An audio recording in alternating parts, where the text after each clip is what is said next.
Now, I want to introduce our speaker for today, Aaron Jaffe. Aaron is going to speak on has a great title, The World According to Aaron Jaffe.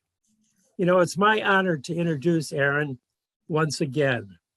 By my count, Aaron has spoken at the North Shore Senior Center 3 times, where he showed his wisdom and wit on a number of topics that ranged from Illinois politics to the Hollywood 10, who were blacklisted in the Red Scare following World War II. Today, Aaron Jaffe will share more of his wisdom on a variety of issues. But first, let me review Aaron's background. Aaron is the son of immigrants. Grew up in Chicago in the Lawndale area. Went to high school there. After high school, he went and attended undergraduate studies at both the University of Illinois and UCLA. And then, after those experiences, he earned his law degree at DePaul University in their School of Law.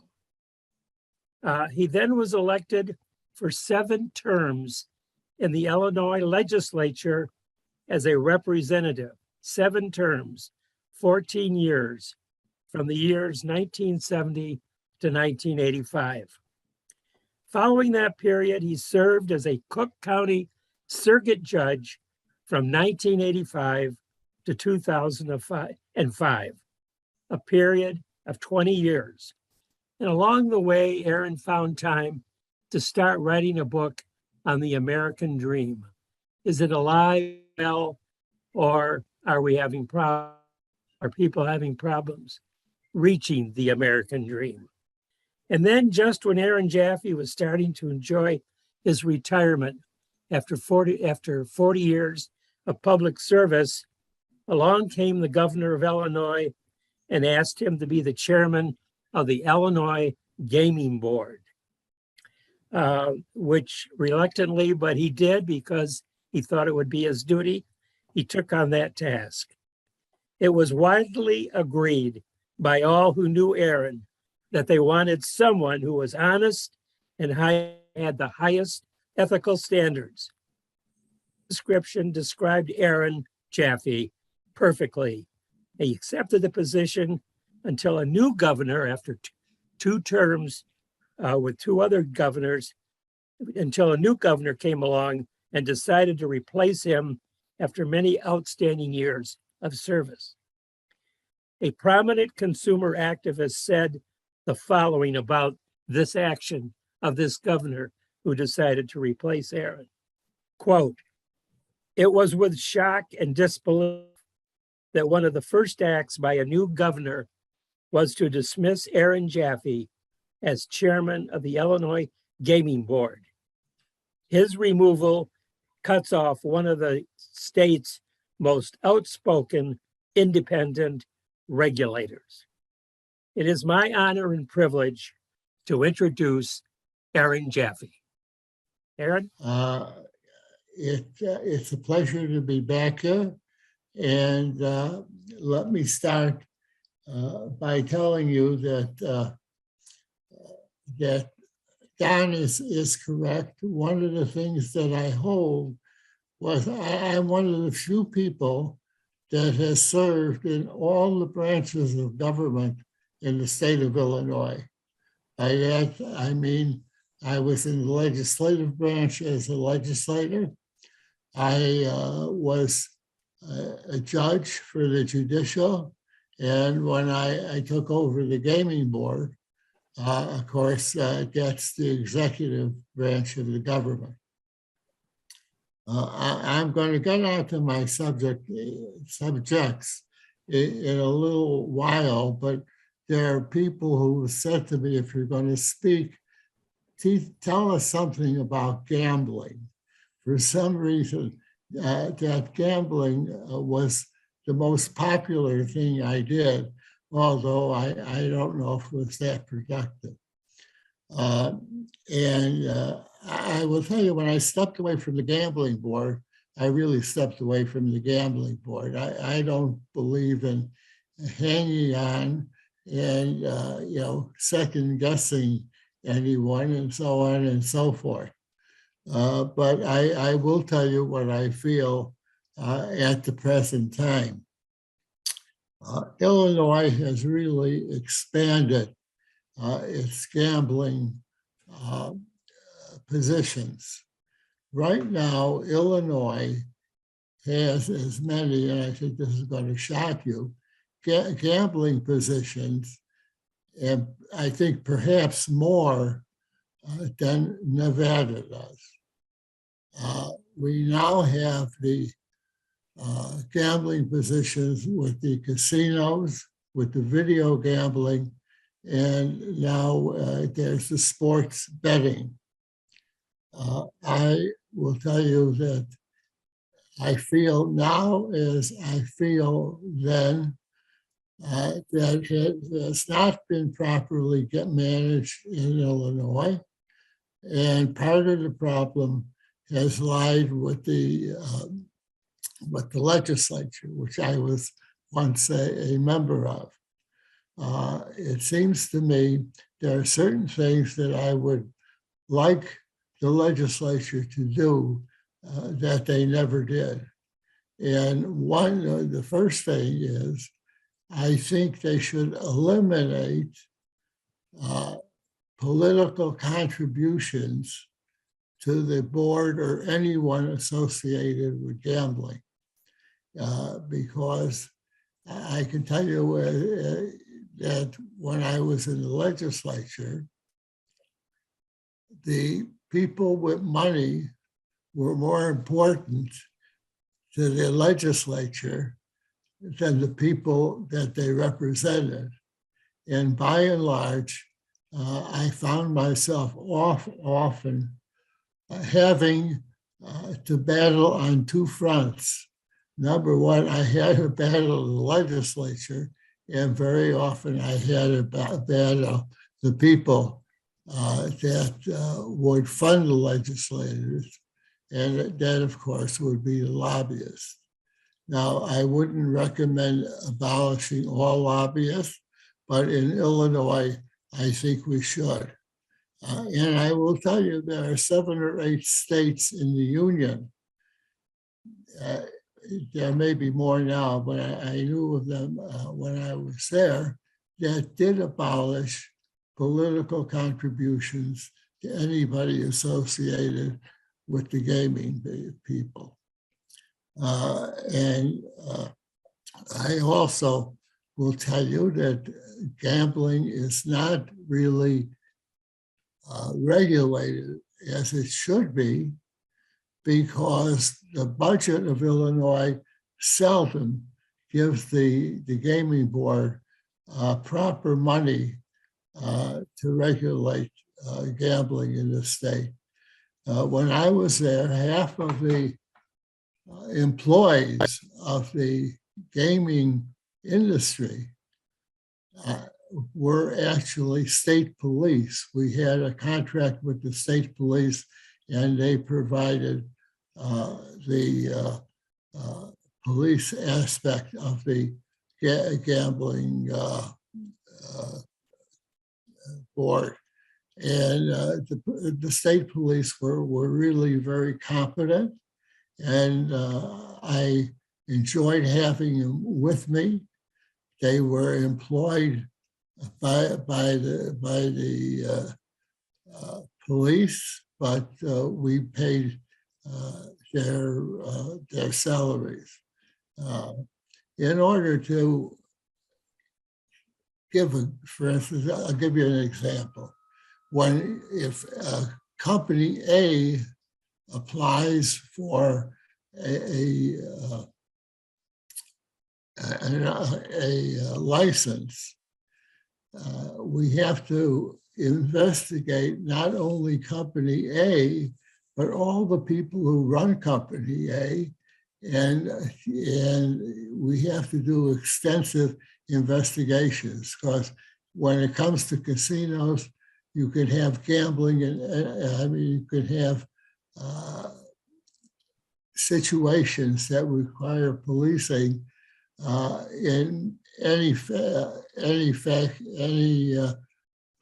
place in the gambling situation. For instance, we would have to go over their contracts to see who they were contracting with and who were in those companies and so on and so forth. We were the only board that ever canceled the license of a casino gambling. We did that in when we were first appointed to that situation, and we tried to institute a lot of different in a lot of different areas that we could, and sometimes we were blocked by the legislature. So, so that really is what I can tell you about gambling at the present time.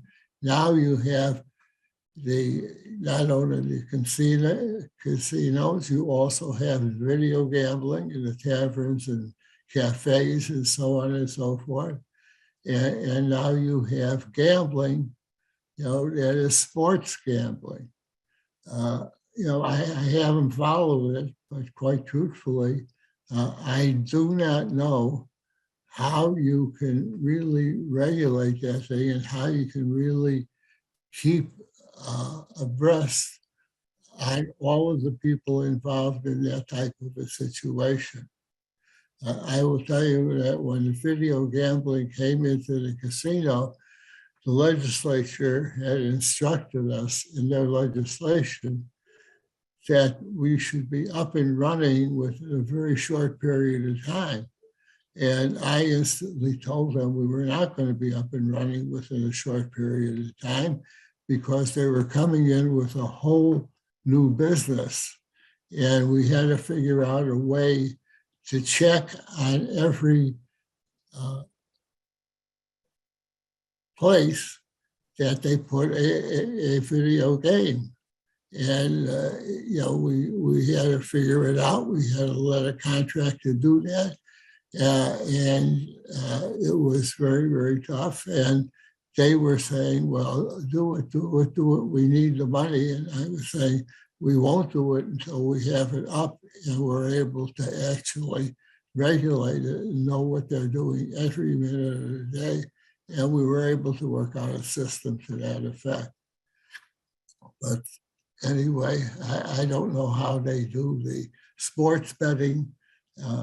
Maybe I'll find out, and if I come back, I'll tell you about it. But anyway, let me get back to the subject that I want to talk about at this particular time.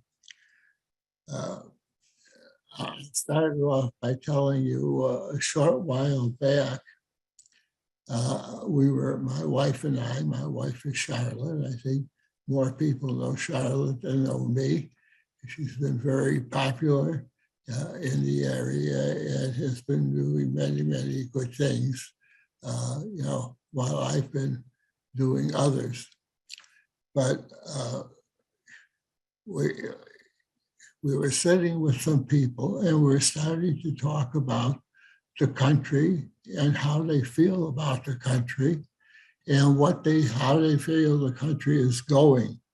Because after all, we were sitting in a situation where we have the pandemic, and we have the war, and we have the environmental disasters that we're having, and so on and so forth.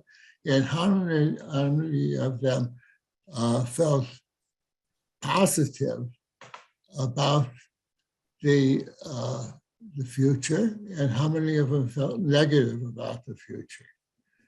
And I was shocked to find out that out of the 8, there were only 2 that felt positive about the future.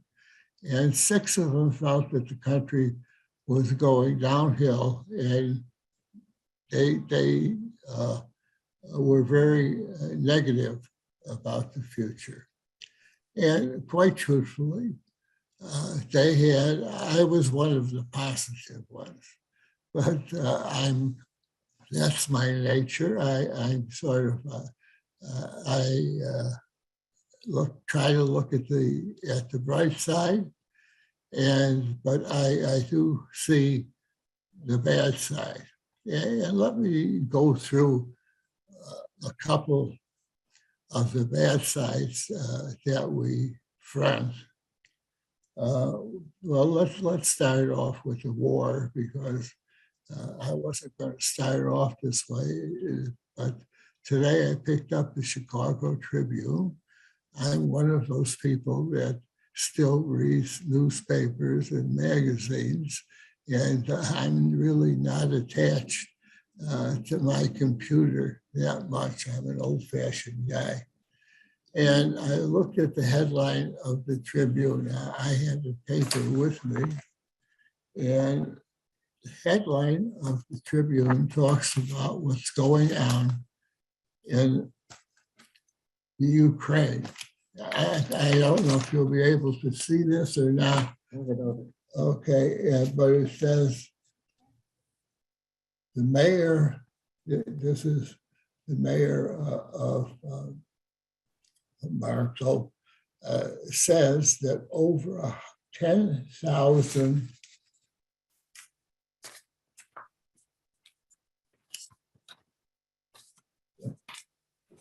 No, it's Anthony. Okay. It says over 10,000 dead in Mariupol's.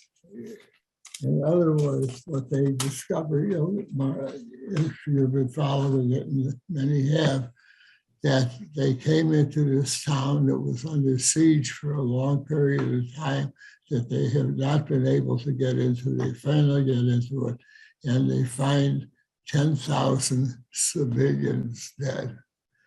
They have tortured people. They've buried people.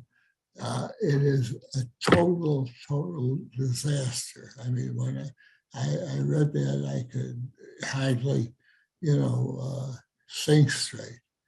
And that was the situation in that particular time.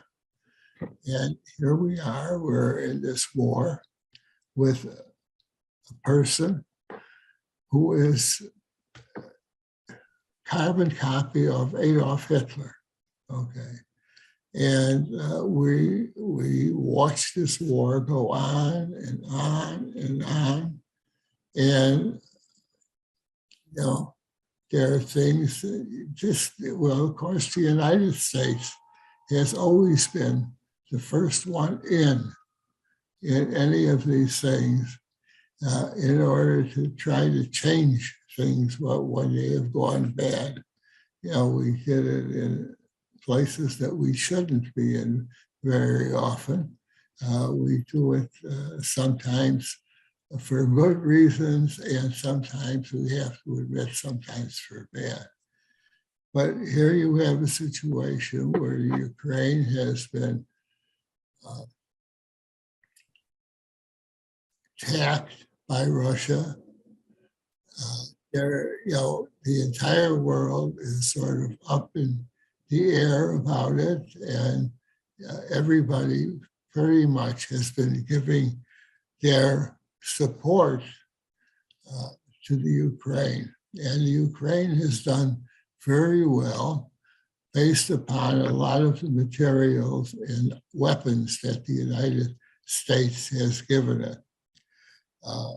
They say they need more, and they do need more. And if you followed it, they have now, the Russians have taken a beating in the areas that they have fought, and now they have sort of backed up, and now they have decided to go another route. And you turn on the television, and what do you see? You see the same thing before that mimicked the same thing that happened before. You see all these tanks going down a particular road, and they go down for miles, and they're going down to the new area that they're going to attack. We watched them on television when they first came in.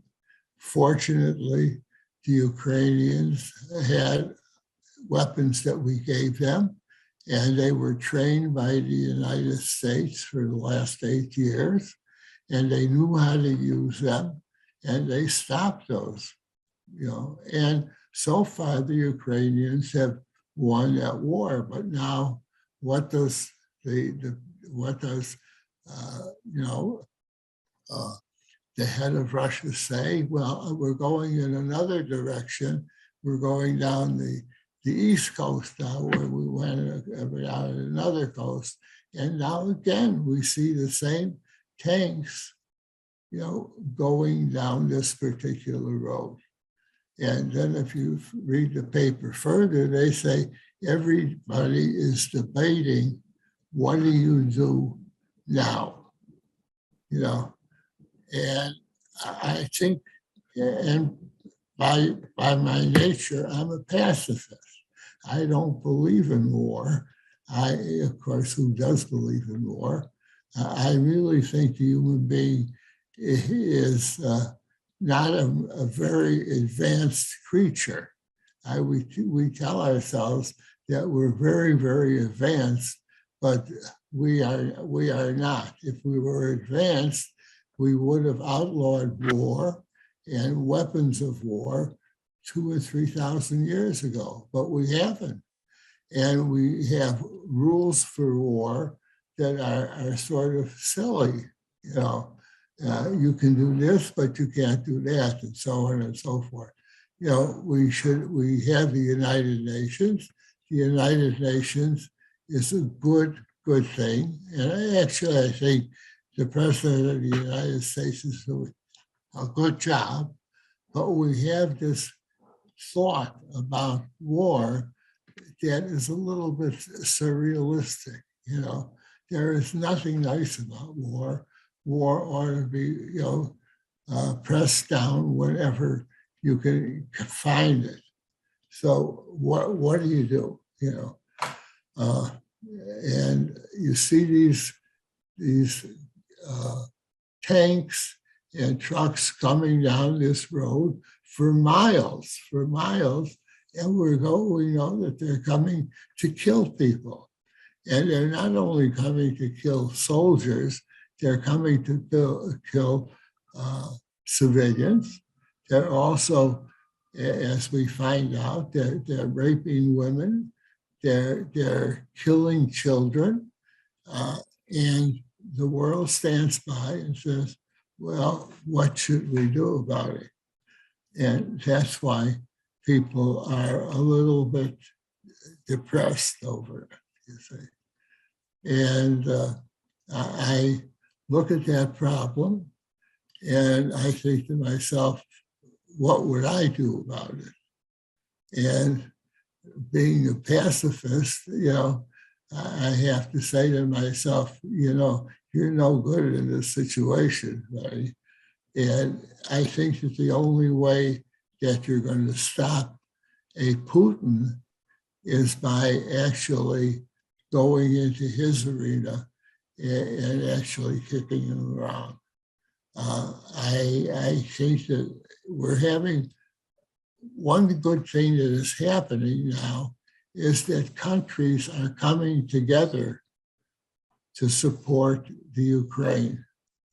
And they should be doing that.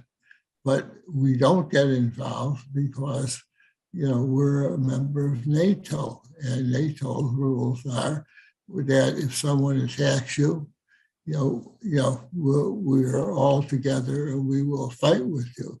However, but if someone doesn't attack you and you're not in NATO, well, there's basically nothing we have to do. And of course, the Ukraine is asked to be let into NATO, and they haven't been let in so far. However, the NATO countries are working with the Ukraine, and England has been very active, and all the others. Poland has been taking in refugees. They have millions of refugees that have left the Ukraine, and they want to go back, and they have a tremendous amount of casualties and people that have been thrown out of their homes. And I think the world should give them as much support as they possibly can. And to me, it just blows my mind when I see all these trucks and tanks coming down this road, and they're going on a tour to go kill everybody. We're saying, well, what should we do? You know, I'm not a military man, as you can see. I had two brothers who served in the service during World War II. But I think they have to be stopped one way or another. Well, you know, there's a couple of things that bother everybody. What bothers them? Well, number one, they don't want to go to war. But number two, they're bothered about the fact that, well, Putin has the atomic bomb, has the atomic weapons. And if we upset him too much, oh, well, he may use an atomic weapon. Well, yeah, you know, so do you let him kill people because he might use an atomic bomb? The truth of the matter is that we have more atomic bombs than anyone, you know.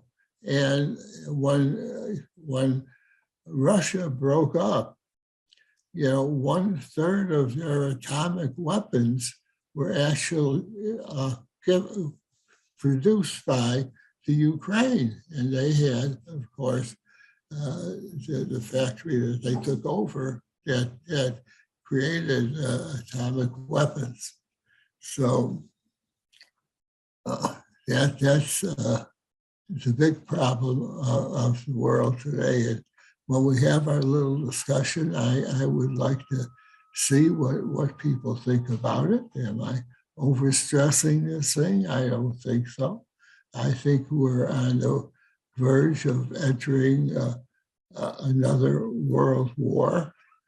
The difference being, however, that in this world war, all of the European countries are together on what they want to do. And of course, you have other countries that hesitate saying anything, and they hesitate doing anything, like China. China, they have their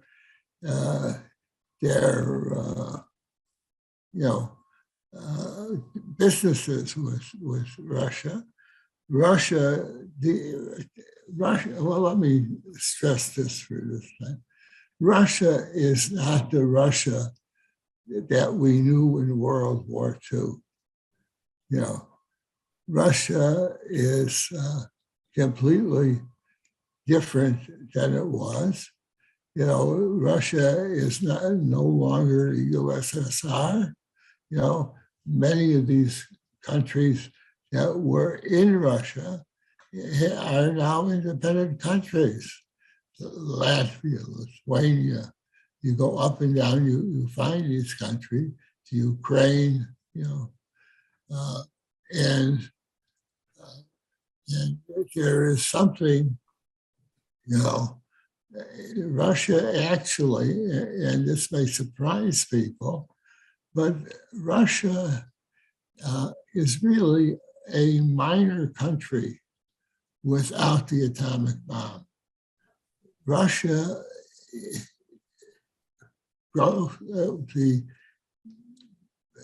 the worth of Russia on the financial markets is half of what the state of California is.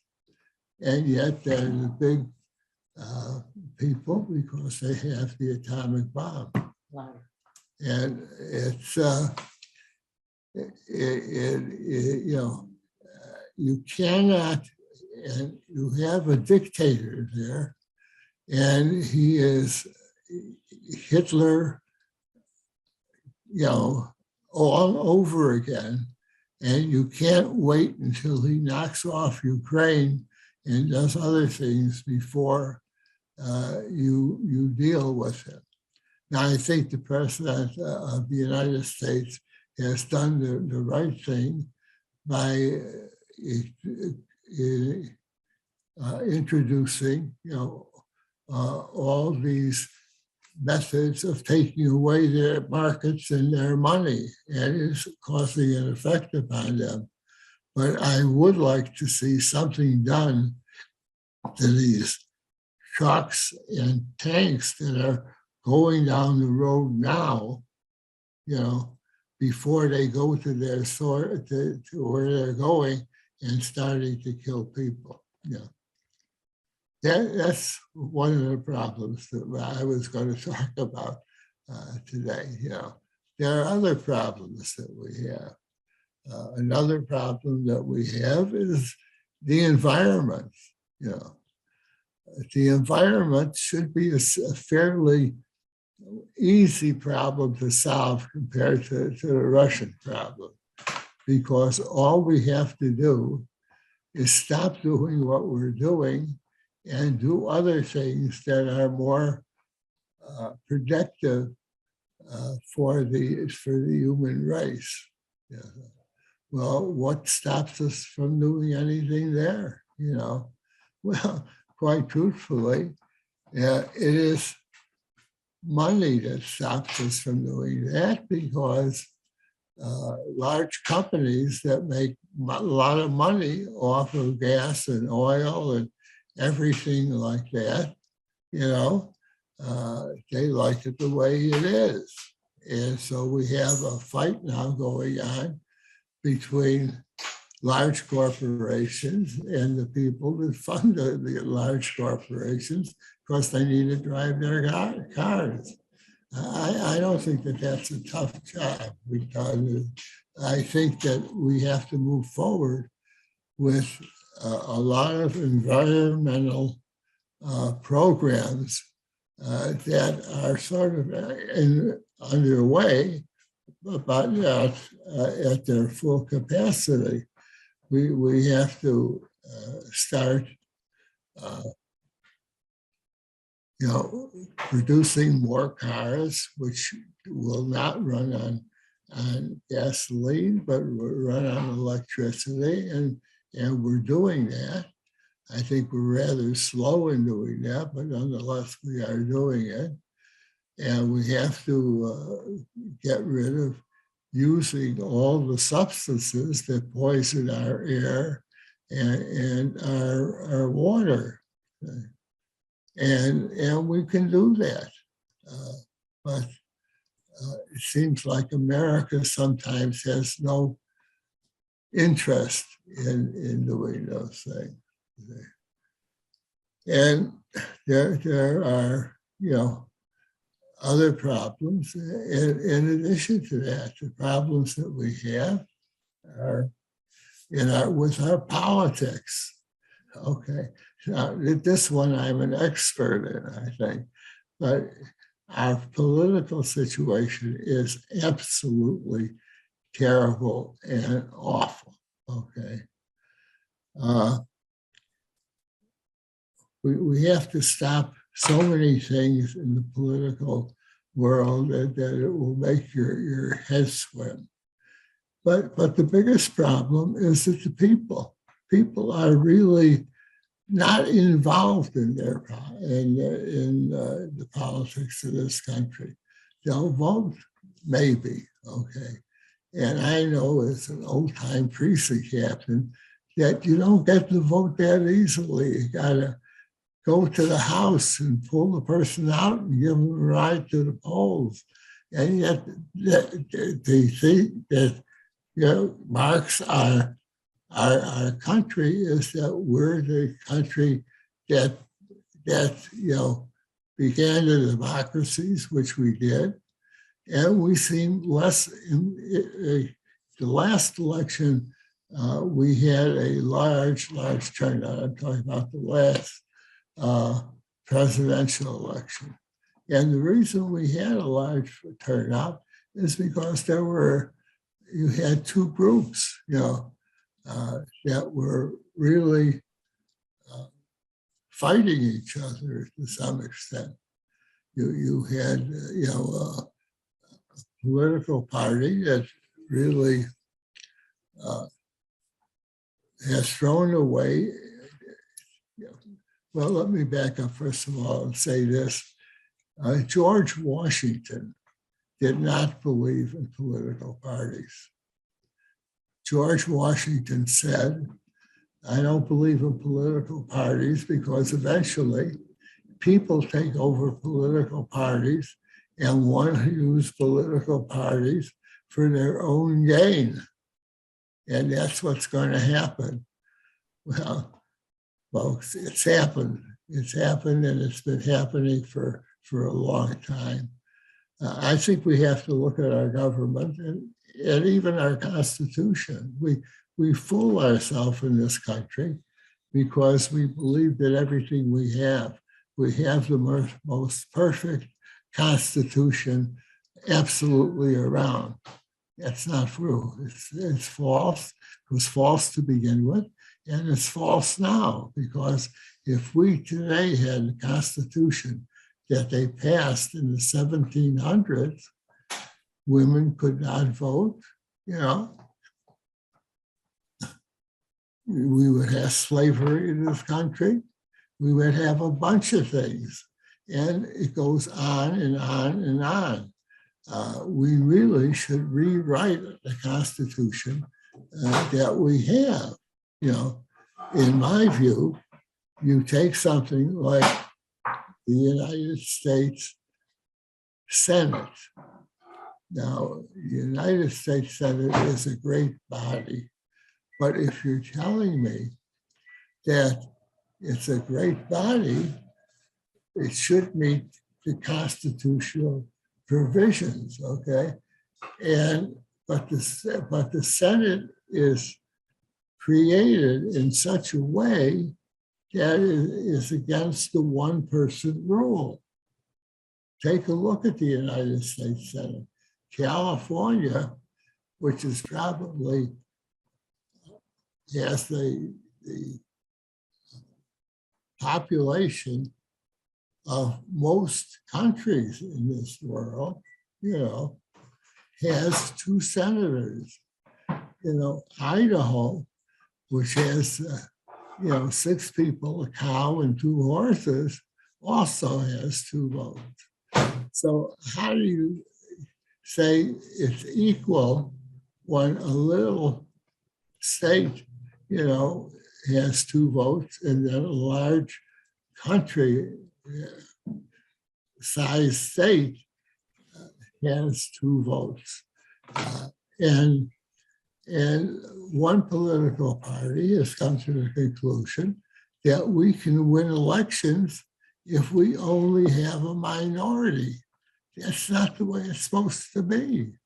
And right now, you're trying to pass bills in the Congress, and the bills, say, you can't interfere with the vote and so on and so forth.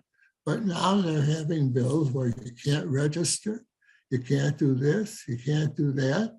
And it's narrowly made so the people in that state, cannot vote.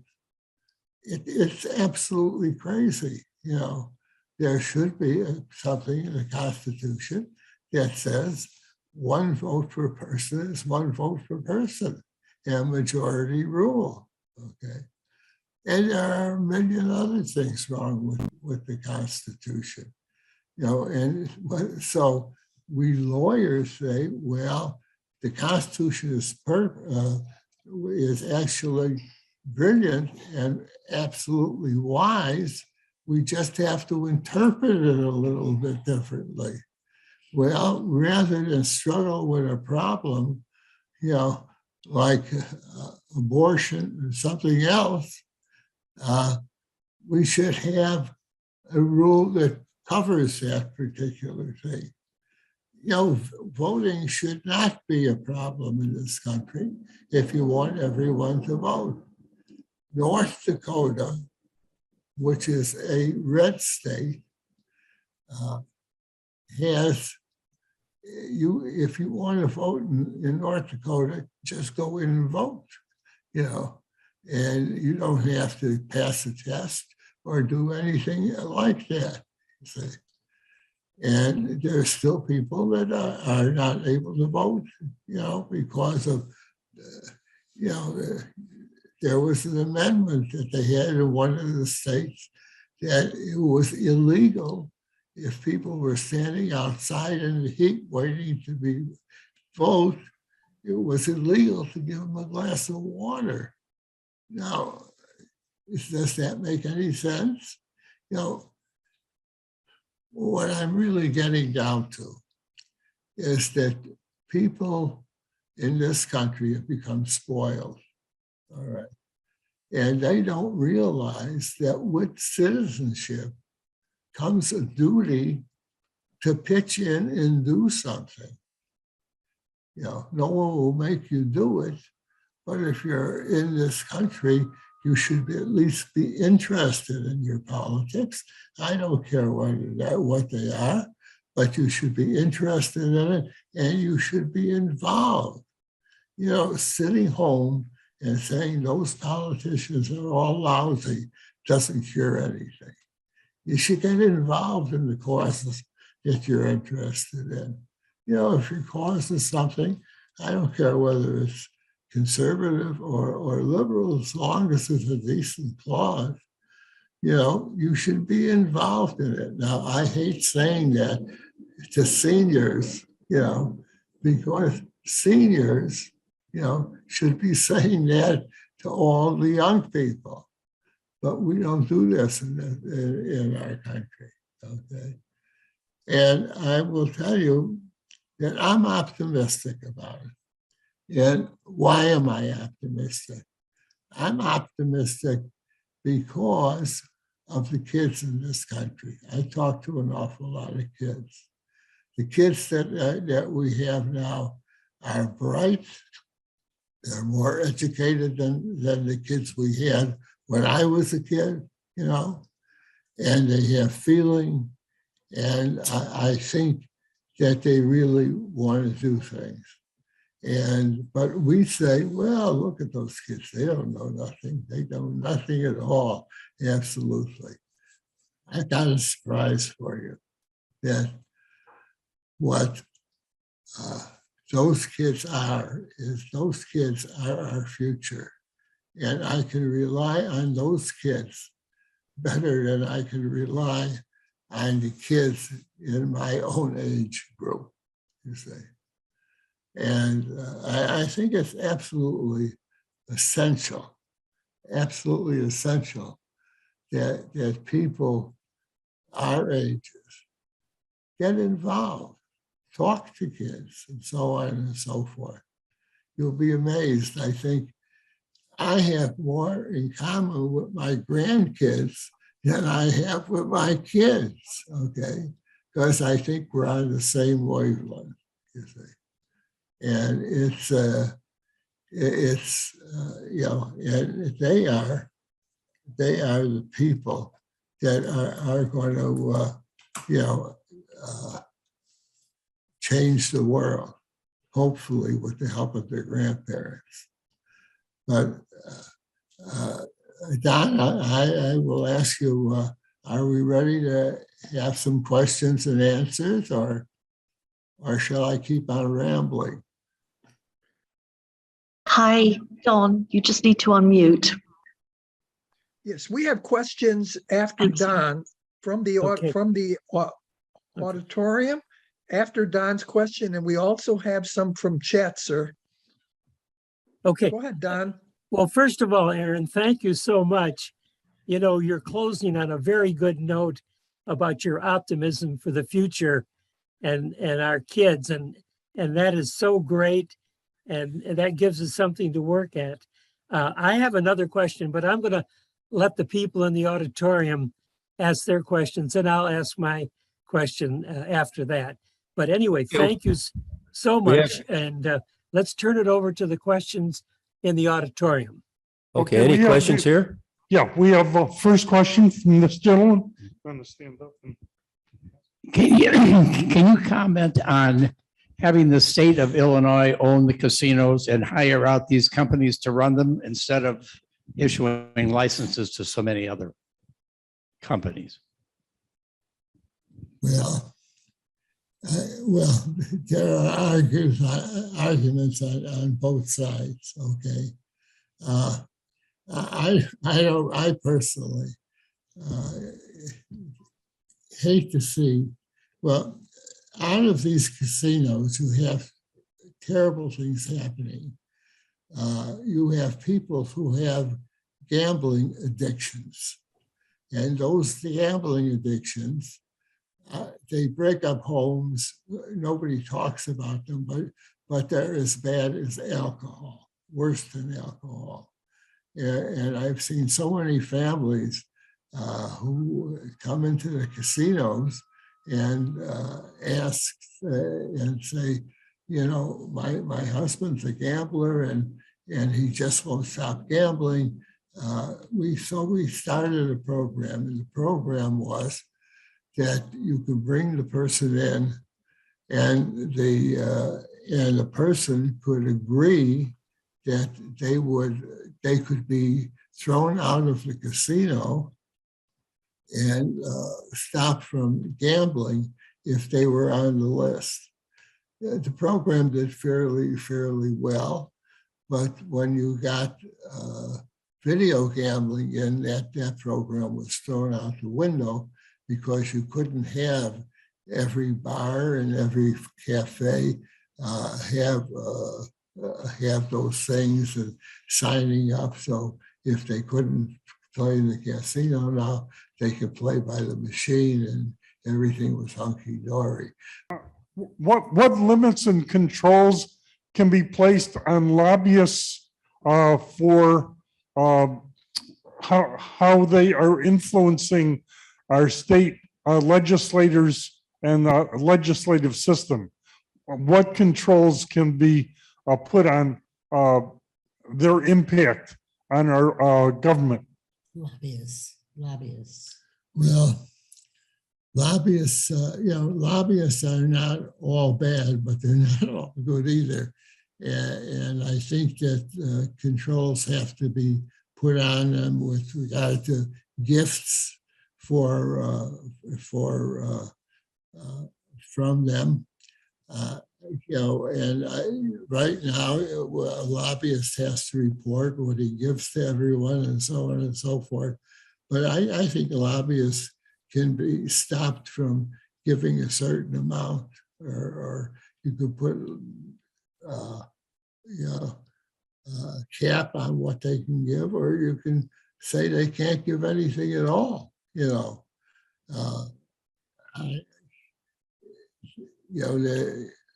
No one's really started to do anything on that, and they should be doing something on it. I will tell you that if you look in the gambling area, it should be abolished altogether. They're absolutely abolished. And quite truthfully, I think money, that's the way that's the way candidates raise money. Fortunately, I never had to raise money that way because I always had the poorest candidacy in the entire world, but it was a different type of candidacy. I was fortunate to have a lot of people and volunteers that worked and so on and so forth. But the most important thing is money. Money, and if we get money out of politics, we have to reverse the decision of the courts on money in the politics. And is there any way of removing elected judges in the state of Illinois to remove the lobbyist influence on election of at least judges within Illinois? Well, I will tell you, I ran for judge.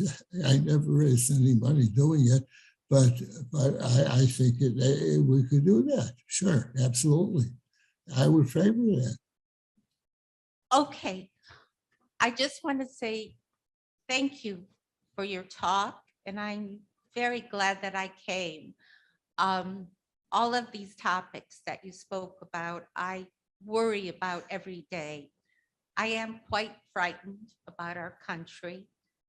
But one thing that you mentioned about rewriting or improving our Constitution, oh, that would be wonderful. But right now, that simply won't happen, probably for a long time. I need to hear a question out of this. Well, I think that she's saying that, the Constitution, questioning about the Constitution of the United States Yes, and yes, having a new constitutional convention or something like that. Quite truthfully, I would be afraid to have a new constitutional convention at this time of the country, because I am not so sure we could pass the Bill of Rights today. yes, Mr. Jaffe, that's exactly what I was saying. Yeah. This is not the time, and it probably won't be the time for who knows when. Well, but we have to do something, you see, because the Constitution is really outdated, and it should be brought up to modern times, and maybe we should have a bunch of legal experts and and so on and so forth, sit and make suggestions and have us review those things. Ron, do you want to take over? Yes, we'll have Don give the first question from Zoom. Go ahead, Don. Okay, Aaron, one of the things that bothers me, and it concerns whether the American dream will survive and grow, are all the lies that are being told by politicians in this country. There was a time in America when a politician lied that he was called out by everybody, even in his own party, not just the opposition. Even the media went after the politicians that lied. It doesn't seem like that anymore. Do you have any suggestions how we can stop the lies that perpetuate our Don? society? Don, let me add a question from chat that combines yours so that we Okay. can cover it together. Okay. Not just the lies, but not too many years ago, integrity meant something in our political discourse. As a society, are we less concerned about integrity so that we're accepting the lies? Well, let me say this, integrity, is sparse these days, but it's terrible the way that the media is dealing with political situations now. And I'm not for curbing any of the media, but I think they have a duty as the fourth estate to actually do it in a ethical way. But then again, you come in, I watch CNN and MSNBC. They have 2 minutes of news and 7 minutes of commercials, basically. It's the money. They want the money, and they keep people. They do not write news like they used to. I don't see very many Edward R. Murrows today, not at all. The media has to take itself in hand and do better than what it is doing.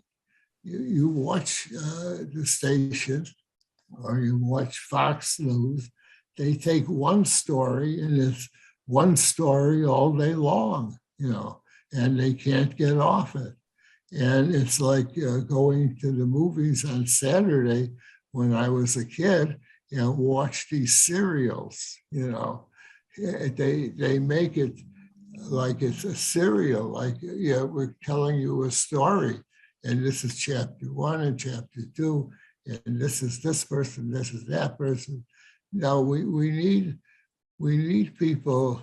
That's why, I find it difficult to watch many of these stations. And that's why I've gone to reading magazines rather than listening to people talk about what's going on. And there are a bunch of different wonderful magazines that you find for every side. And it's a real problem. And I wish I had, a silver bullet that I could give you that would cure it, but it's very difficult. There are some that are better than others. Yeah. We have a lot of other questions. I want to try to make them simpler for us so that we can get to all of them in some time here. Bob Bloom is asking, in national studies, gun violence ranks 40th in per capita shooting deaths. Most of the highest rated places were in red states, but the right wing loved to attack and characterize Chicago as totally unsafe. What's your thoughts about this constant attack on Chicago? And again, maybe just a Reader's Digest answer so we can get to some of these others. Okay. I got to tell you that I'm a Chicago kid. I was born and raised on the west side of the city of Chicago, and I love Chicago, although I live in the suburbs. But Chicago does have a bad rap. There's no question about it. And for a while, it's where the media goes. You see, for a while they forgot about Chicago's guns things when the Bulls were winning, good, championships year after year after year. I agree with you. I don't have an answer for it. I wish I did. Let me ask this one from Bob Tucker, who's making a comment, but I'm going to make a question out of it. Bob is asking, over the years, has Illinois been the or one of the most corrupt state governments in the United States? I guess that is a question. Is Illinois one of the most corrupt states in the United States? I don't know that they rank them, okay. But I will tell you this about Illinois. Illinois gets a bad rap too,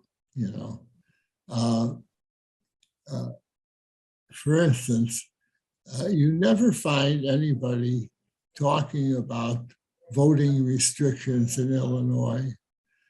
Illinois is way ahead in all the social things that are examined,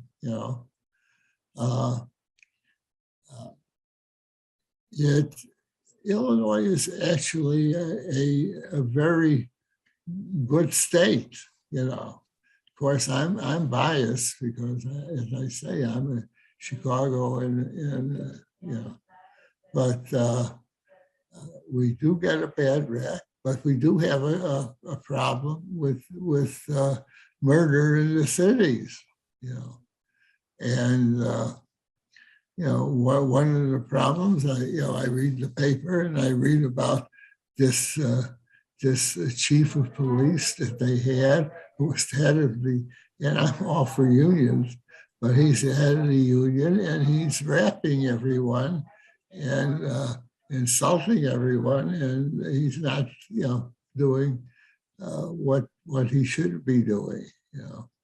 Boils down to individuals in many, many cases. Right. But There's more questions. We have time for a couple more, sir, or should we? I have all day. Okay, we'll let the group know that if you need to leave, you can. Otherwise, we're going to continue with some of the questions. All right, let me take this one relating to Ukraine. Karen Jacobson is asking this. Did Trump's shenanigans with undermining NATO and withholding weapons from Ukraine unless they help his reelection campaign and the current some Republican support for Putin, is this emboldening Putin to the attack Ukraine now when he perceives them to be at their weakest? So how much do you hold that side to Trump's action, to Putin's action? How emboldened has he been made? Quite truthfully, I think you're dealing with Trump, who has his psychological problems, and Putin, who has his psychological problems. And I don't think that, I think Putin has played Trump for everything he's worth. And he could get Trump to do anything he wanted him to do. I think that Putin is more sinister and worse than, well, I won't say worse. I don't like to measure those things. But anyway, I think that Putin is an evil person. And I think that he outsmarts Trump and he plays the fiddle and Trump will dance to it because Trump wants something. He wants to be king. So you're dealing with. Karen is asking this question, bringing it to the local state level. Karen says, I think J.P. Pritzker is a mensch and a breath of fresh air for Illinois. What do you think are his chances at re-election? And I guess in the interest of fair disclosure, you still lean to the left, sir, don't you? Do I lean to the left?